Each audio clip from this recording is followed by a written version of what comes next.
मुख्यमंत्री देवेंद्र फडणवीस साहेबांचा जो अतिशय जिव्हाळ्याचा जो विषय आहे, म्हणजे महाराष्ट्रामध्ये जलवाहतूक सुरू करायची, ही जेव्हा फडणवीस साहेबांकडे स्वतः 2014 ते 19मध्ये बंदरे खाते होतं, तेव्हा त्यांनी काही प्रकल्पांना चालना दिलेली, संकल्पनेला सुरुवात केलेली. आता त्याच्यातलीच एक संकल्पना म्हणजे मुंबई आणि कोकणाला जलवाहतुकीच्या माध्यमातून जोडणं, रोरो सर्व्हिस सुरू करणं. ही संकल्पना मूळ आदरणीय देवेंद्र फडणवीस साहेबांची आहे. आणि आता या महायुती सरकारचं नेतृत्व करत असताना परत एकदा तिसऱ्यांदा मुख्यमंत्री झाल्यानंतर या त्यांच्या संकल्पनेला खऱ्या अर्थाने सुरुवात येणाऱ्या 1 मार्चला आपण भाऊचा धक्का ते विजयदुर्ग असा पहिला टप्पा मुंबई आणि कोकणाला जोडण्याच्या दृष्टिकोनातून आपण सुरू करतो आहे.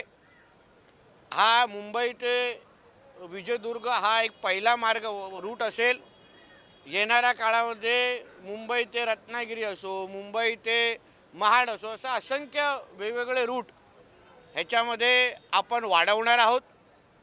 या बाबतीची पूर्ण माहिती गेल्या काही दिवसापासून, म्हणजे ही बोट सुटणार कुठून, बोटीच्या तिकीटचे दर काय आहेत, याचे सगळ्याची सगळी माहिती वेबसाईटवर अवेलेबल आहे. त्यानुसार तिकीटची बुकिंग पण मोठ्या प्रमाणामध्ये सुरू झालेली आहे.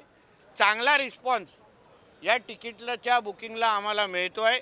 म्हणजे प्रीमियम इकॉनॉमी, फर्स्ट क्लास गाड्या आणि बाईक याचे सगळ्यांचे रोरोमध्ये जाण्याची तयारी 1 मार्चपासून लोकांनी मोठ्या प्रमाणामध्ये शिमग्यासाठी, जसं आम्ही गावी जातो तसंच यावर्षी शिमग्यासाठी जाण्यासाठी, सिंधुदुर्ग गाठण्यासाठी रोरोचा वापर आमच्या कोकणातली जनता मोठ्या प्रमाणामध्ये करताना आम्हाला तिकीट बुकिंगच्या निमित्ताने दिसत आहे.